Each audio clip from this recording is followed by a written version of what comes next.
क्यों हुआ भगवान राम और शिव जी में युद्ध? आइए जानते हैं इस कहानी के माध्यम से। लंका विजय के बाद श्री रामचंद्र जी अयोध्या आए। उनके आने के पश्चात नगर में बहुत खुशियां मनाई गईं, दीप जलाए गए। सारे नगरवासी बहुत प्रसन्न थे। धीरे धीरे समय बीत रहा था। कुछ समय पश्चात श्री राम के गुरुवर दरबारी जन तथा आचार्य ने उनको अश्वमेघ यज्ञ करने की सलाह दी। श्री राम को यह बात कुछ उचित लगी। उन्होंने सोचा कि यह अनुष्ठान करने से मेरे सारे पाप नष्ट हो जाएंगे तथा मेरे कुल का यश भी बढ़ेगा। तत्पश्चात यज्ञ की तैयारियां होने लगी। यज्ञ का अनुष्ठान प्रारंभ हुआ। यज्ञ शुरू होने के पश्चात यज्ञ के अश्व को छोड़ा गया। उस अश्व के पीछे शत्रुघ्न एवं कई वीर योद्धा सेना लेकर राज्यों को जीतते हुए जा रहे थे। यज्ञ का अश्व कई देश प्रदेशों से होते हुए जा रहा था। कई राज्य के राजाओं ने उस घोड़े को पकड़ा, परंतु अयोध्या के वीरों के आगे उनकी पराजय होती। तत्पश्चात उन्हें श्री राम की अधीनता स्वीकार करनी पड़ती। इसी क्रम के चलते चलते अश्व देवपुर राज्य में पहुंचा। इस राज्य के राजा वीरमणि बहुत ही महान, धर्मनिष्ठ और शिव जी के अनन्य भक्त थे।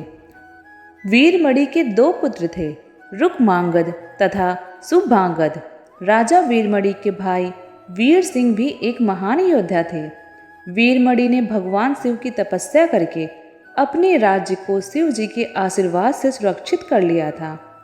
कोई भी राजा उनके राज्य पर आक्रमण करने का साहस नहीं करता था। जब अश्व उनके राज्य के निकट पहुंचा तो उनके पुत्र रुकमांगद ने उस अश्व को पकड़कर बांध लिया और उन्होंने अयोध्या के सैनिकों से कहा कि तुम्हारा अश्व हमारे पास है, यहाँ आ जाओ इसे लेने के लिए।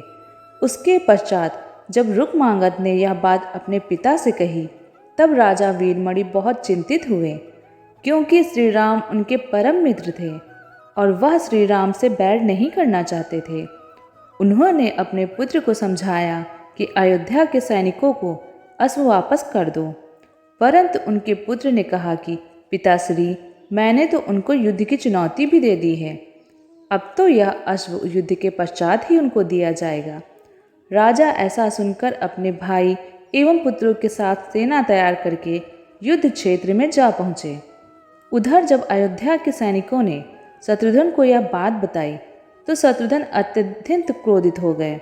उन्होंने अपनी सेना तैयार की और युद्ध क्षेत्र में आ गए। अब दोनों सेना आमने सामने खड़ी थी। शत्रुघ्न ने जब अपनी सेना से कहा कि यज्ञ का अश्व कौन छुड़ा कर लाएगा, तब भरत के पुत्र पुष्कल ने कहा, हे तात, युद्ध का अश्व मैं लेने जाऊंगा। आपके तथा ताता श्री के आशीर्वाद से मैं इन योद्धाओं को पराजित कर यज्ञ के अश्व को वापस लेकर आऊंगा। जब शत्रुघ्न और पुष्कल आपस में बात कर रहे थे तभी पीछे से हनुमान जी ने आकर कहा, शत्रुघ्न भैया, यह राज्य भगवान शंकर के द्वारा रक्षित है। इस पर कोई भी आक्रमण कर इस राज्य को विजित नहीं कर सकता। अतः मेरी मानो तो आप युद्ध छोड़कर आपसी बातचीत से इसका हल निकालने की कोशिश करिए। हम राजा वीरमणि से बात करते हैं और श्री राम तक यह संदेश पहुंचाते हैं। प्रभु श्री राम वीरमणि के परम मित्र हैं, वो हमारी बात अवश्य मानेंगे। तब शत्रुघ्न बोले, इतनी छोटी सी बात के लिए भैया का यहाँ आना उचित नहीं है। अब जो होगा वो देखा जाएगा। जब युद्ध के लिए आ गए तो डरना कैसा, अब युद्ध तो करना ही पड़ेगा। ये कहकर शत्रुघ्न सेना सहित राजा वीरमणि की सेना के सम्मुख जा पहुँचे। दोनों सेनाओं में भयंकर युद्ध छिड़ गया। दोनों सेना के वीर योद्धा एक दूसरे के सामने आकर एक दूसरे पर प्रहार करने लगे। पुष्कल राजा वीरमणि से युद्ध करने लगा। हनुमान जी वीर सिंह से जा भिड़े। दोनों सेना के योद्धाओं में घमासान युद्ध होने लगा। अंत में पुष्कल ने राजा वीरमणि पर भयंकर बाणों की बरसात कर दी, जिससे वीरमणि मूर्छित होकर गिर पड़े। उधर हनुमान जी ने भी एक बड़े से पेड़ को उखाड़कर वीर सिंह पर प्रहार कर दिया, तो वीर सिंह मूर्छित होकर धरती पर गिर पड़े। अंत में शत्रुघ्न ने वीरमणि के दोनों पुत्रों को नागपाश में बांध लिया। वीरमणि की सेना के जो मुख्य योद्धा थे, कुछ मूर्छित हो गए, कुछ बंदी बना लिए गए। बची हुई सेना भी छत विछत पड़ी थी। वीरमणि की सेना को हारता देख शत्रुघ्न की सेना विजयनाद करने लगी। नाद सुनकर वीरमणि की मूर्छा टूटी तो उन्होंने देखा कि उनकी सेना हार के निकट खड़ी है। तब राजा ने हाथ जोड़कर अपने आराध्य शिव का चिंतन किया। जब महादेव ने देखा कि मेरा भक्त संकट में है, तो उन्होंने अपने गढ़ नंदी, भृंगी, वीरभद्र आदि को वीरमणि की सहायता हेतु वहां भेजा। शिवगढ़ महादेव की जय जयकार करते हुए अयोध्या की सेना पर टूट पड़े और सारी सेना का संहार करने लगे। अयोध्या की सेना को लगा कि जैसे प्रलय आ गया हो। जब उन्होंने भयानक मुख के रुद्रावतार वीरभद्र, नंदी, भृंगी के साथ शिव सेना देखी तो सारे सैनिक भयभीत होने लगे। शत्रुघ्न ने हनुमान जी से कहा, यह वही वीरभद्र है जिसने प्रजापति दक्ष का मस्तक धड़ से अलग कर दिया था। यह तो तेज एवं शक्ति में महाकाल के ही प्रतिरूप हैं। इनसे जीत पाना असंभव है। यह सुनकर भरत का पुत्र पुष्कल बोला, हे तातश्री, आप चिंतित मत हो। अब जो भी होगा वो युद्ध में देखा जाएगा। वीरभद्र से मैं स्वयं युद्ध करूंगा। यह कहकर पुष्कल वीरभद्र के सामने युद्ध के लिए प्रस्तुत हो गया। पुष्कल वीरभद्र से, शत्रुघ्न भृंगी से तथा हनुमान नंदी से जा भिड़े। उसके साथ साथ अयोध्या की सारी सेना भी रण क्षेत्र में जा पहुंची। पुष्कल ने अपनी सारी दिव्य शक्तियों का प्रयोग वीरभद्र पर कर दिया, परंतु वीरभद्र ने उनको नष्ट कर दिया। तब वीरभद्र ने कहा, हे बालक, अभी तुम्हारी उम्र बहुत कम है, क्यों अपनी मृत्यु को न्योता दे रहे हो? तब पुष्कल ने कहा, वीर युद्ध करते हैं, सलाह नहीं देते। यह कहते हुए पुष्कल ने शक्ति से वीरभद्र पर प्रहार किया, जो वीरभद्र के सीने पर जा लगी। इससे वीरभद्र को अत्यंत क्रोध आ गया। उन्होंने गरजते हुए त्रिशूल से पुष्कल का सिर काट लिया और भयानक सिंहनाद करने लगे। हनुमान जी नंदी से भयंकर युद्ध कर रहे थे। उन दोनों में ऐसा युद्ध हुआ जैसा किसी में नहीं हुआ था। दोनों ही शिव के तेज से उत्पन्न हुए थे।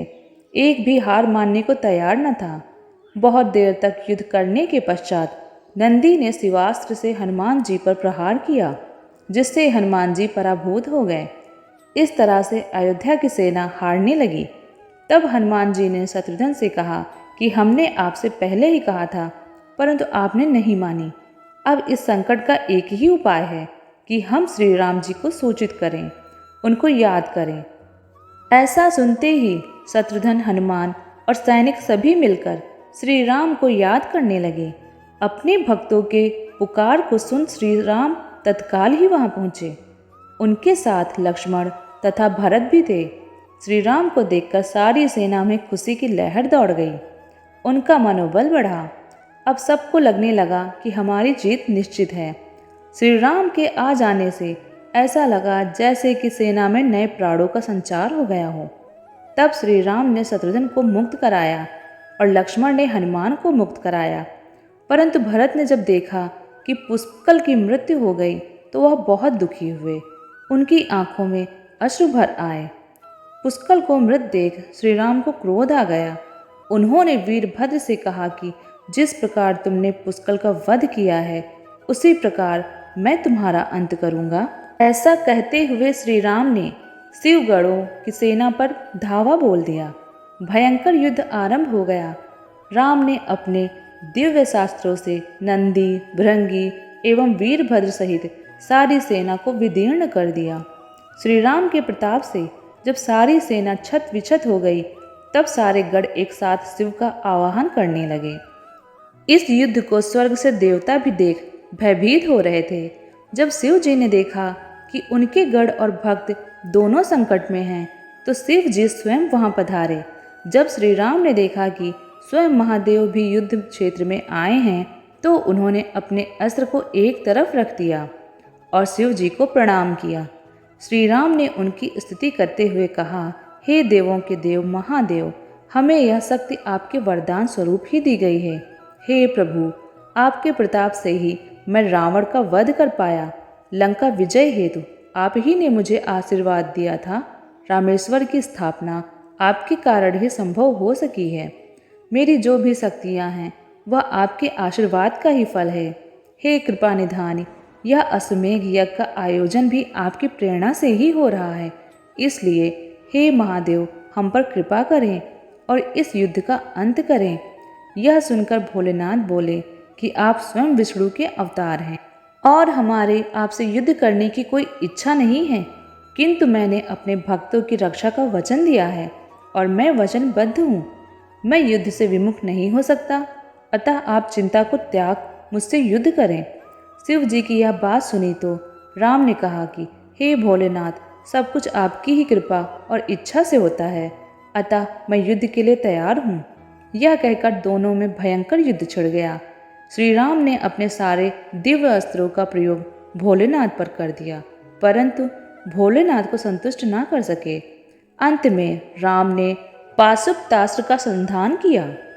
तब श्री राम जी महादेव से बोले, हे भगवान, ये अस्त्र आपने ही मुझे वरदान स्वरूप दिया था, जिसको सारे लोकों में कोई नहीं काट सकता। इसका आपकी आज्ञा से मैं आप पर ही प्रयोग कर रहा हूँ। यह कहते हुए श्री राम ने उस महान दिव्य शास्त्र को शिव जी पर चला दिया। वह शिव जी के हृदय में जाकर समा गया और महादेव उससे संतुष्ट हो गए। उन्होंने प्रसन्न होकर श्री राम से कहा कि तुमने मुझे युद्ध में संतुष्ट किया है, जो तुम्हारी इच्छा हो वह वरदान मांगो। तब प्रभु श्री राम ने कहा कि महादेव, इस युद्ध क्षेत्र में पुत्र पुष्कल के साथ साथ जितने भी वीर योद्धा मृत्यु को प्राप्त हुए हैं, उन सबको जीवन दान दीजिए। मिला जीवन दान का वरदान। महादेव मुस्कुरा कर बोले, तथास्तु। तब पुष्कल सहित सारे योद्धा जीवित हो गए। इसके बाद महादेव की आज्ञा से अश्वमेघ का अश्व श्री राम को दे दिया गया। तब राजा वीरमणि अपना राज्य अपने पुत्र को सौंपकर स्वयं भी शत्रुघ्न के साथ चल दिए। धन्यवाद। जय श्री राम।